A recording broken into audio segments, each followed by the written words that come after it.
जय श्री राम। 12वीं क्लास के प्यारे विद्यार्थियों, श्री राम इंग्लिश क्लासेस के इस यूट्यूब चैनल पर आप सभी का हार्दिक स्वागत, वेलकम, अभिनंदन। ग्रामर का एक टॉपिक अपने काफ़ी दिनों से पढ़ रहे हैं और उसी टॉपिक को आगे बढ़ाने के लिए मैं आज की क्लास लेके आया हूँ। हम सिंपल सेंटेंस बनाना सीखने के बाद कॉम्प्लेक्स सेंटेंस बनाना सीख रहे थे और कॉम्प्लेक्स सेंटेंस में नाउन क्लोज का प्रयोग करते हुए हमने कॉम्प्लेक्स सेंटेंस बना लिए थे, वो हमने सीख लिया था। एडजेक्टिव क्लोज का प्रयोग करते हुए भी हमने कई सेंटेंस बनाए हैं, कई 2-3 वीडियो अपने डाल दी है। आज एडजेक्टिव क्लोज का प्रयोग करते हुए ये लास्ट कॉम्प्लेक्स सेंटेंस का वीडियो है। इसके बाद एडवर्ब क्लोज का प्रयोग करते हुए हम कॉम्प्लेक्स सेंटेंस सीखेंगे। आज जो एडजेक्टिव क्लोज का प्रयोग करते हुए जो बाकी बचा था वो मैं आज आपको इस क्लास में करवा दूंगा। एडजेक्टिव क्लोज की पहचान हम बार बार उसकी बात कर लेते हैं कि पहला सेंटेंस, उस सेंटेंस के सब्जेक्ट या ऑब्जेक्ट के बारे में हमें और अधिक जानकारी अगर दूसरे सेंटेंस में दी हो तो हमें एडजेक्टिव क्लोज का प्रयोग करना है। और एडजेक्टिव क्लोज में भी हमने कौन से कंजक्शन का प्रयोग करना है ये हमने सीखा था। अब तक एडजेक्टिव क्लोज में हमने कल की क्लास में हुज का प्रयोग सीखा, परसों की क्लास में हुम का प्रयोग सीखा, उससे पहले वाली क्लास में हु का प्रयोग सीखा और उसके अलावा जो बाकी था दैट है, विच है, उनको वेयर है, उनको आज हम सीख लेंगे इस क्लास के अंदर। थोड़ा ध्यान दें कि किस तरह से अपने को एग्जाम्पल मिलेगा और किस प्रकार से हमें उनमें विच का, कहाँ दैट का, कहाँ वेयर का आपको प्रयोग करना है। चलिए ध्यान दीजिए,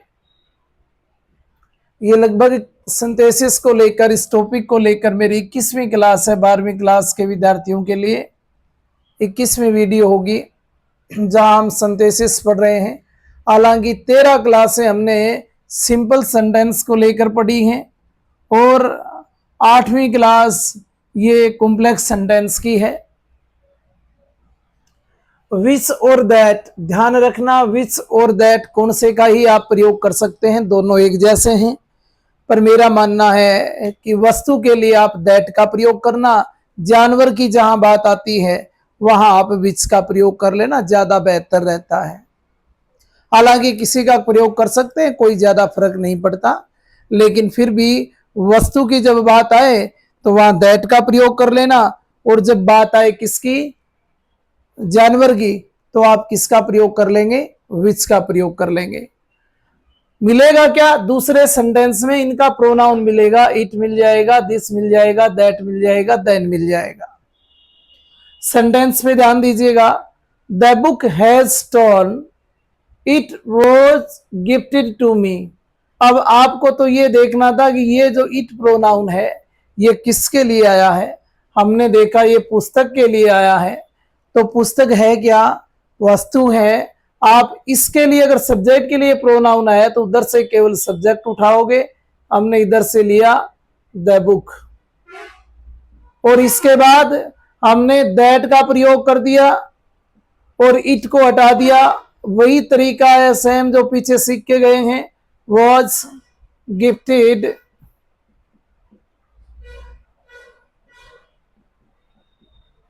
to me, was gifted to me, पहला बच्चा है स्टोन,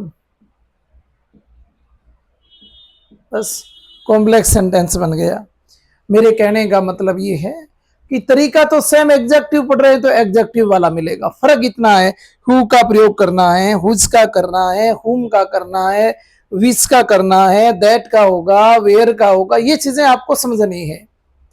तो यहाँ इसमें अपने हु का क्यों नहीं किया, हुम का क्यों नहीं किया, हुज का प्रयोग क्यों नहीं किया, तो आप इस इट को देख रहे हो।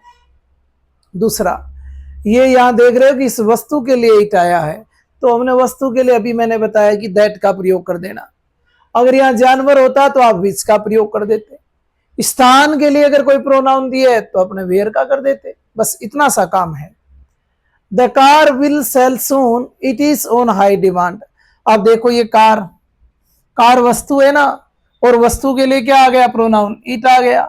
सर इसमें रिलेटिव प्रोनाउन का सॉरी एडजेक्टिव क्लोज का ही प्रयोग क्यों होगा? वो इसलिए होगा बेटा, इस सेंटेंस में भी बात किसकी की जा रही है? कार की जा रही है। इस सेंटेंस में भी बात किसकी हो रही है? कार की हो रही है। इस सेंटेंस में बात किसकी हो रही थी? बुक की हो रही थी।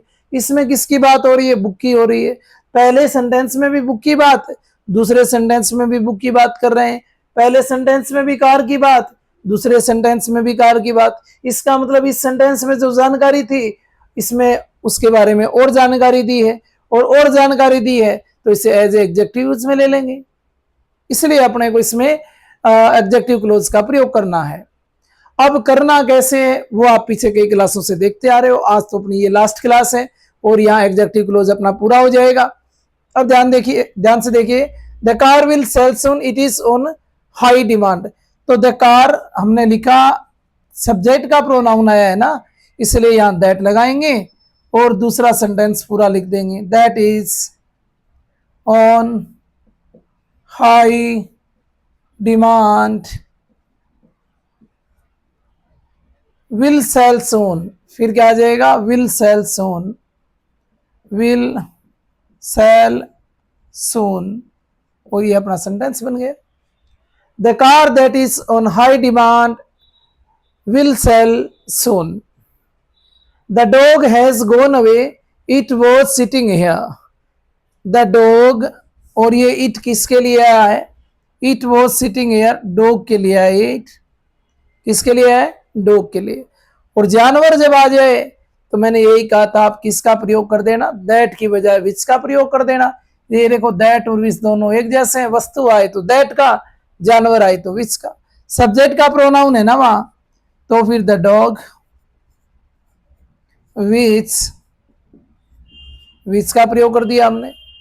Was sitting here, was sitting here, has gone away, has gone away. समझ आया होगा। अगला सेंटेंस देखो, she has bitten the dog, she has bitten the dog, it bite her. ये देखो इट किसके लिए आया है? सर ये इस डॉग के लिए आया है। तो ऑब्जेक्ट का प्रोनाउन यहां दे रखा है तो पहला सेंटेंस पूरा लिख देना है। सी हैज बिटन द डॉग, किसका प्रयोग कर दोगे? विच,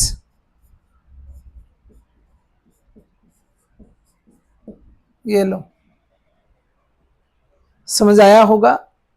अब देखिएगा, विच दैट का प्रयोग करना है ये प्रोनाउन मिले तो। अब बचा है वेयर, वेयर का प्रयोग करना है इट और देर हो तो, लेकिन क्या रहेगा इसमें? स्थान सूचक शब्द। अगर किसी जगह के लिए किसी प्रोनाउन से इट का प्रयोग हो, देर का प्रयोग हो, तो वहां किसका प्रयोग करोगे? वेयर का। अब अगला एग्जाम्पल देखो, that is the house, that is the house we use to live in it. ये इट किसके लिए है ये बताओ? ये इस घर के लिए है ना। वी यूज टू, हम काम में लेते थे इसे, लिव इन इट, इसके अंदर रहने के लिए, मैनी ईयर्स अगो, कई साल पहले। तो ये कोई घर की बात चल रही है और ये कह रहे हैं इस घर में हम कई साल पहले रहा करते थे। तो ये इट किसके लिए है? इस हाउस के लिए है। और जब स्थान की बात आ जाए ना, स्थान के लिए वहां प्रोनाउन हो, तो फिर आप वेयर का प्रयोग कर देंगे। तो फिर that is the house, object के लिए प्रोनाउन आया है ना, इसलिए पहला सेंटेंस पूरा लिखेंगे। और फिर किसका प्रयोग कर दोगे? Where we used to live in many years ago. बस इट को हटाना है और किससे जोड़ देना इस सेंटेंस को? वेयर से जोड़ देना है। I want to visit the palace, मैं उस पैलेस पे विजिट करना चाहता हूँ।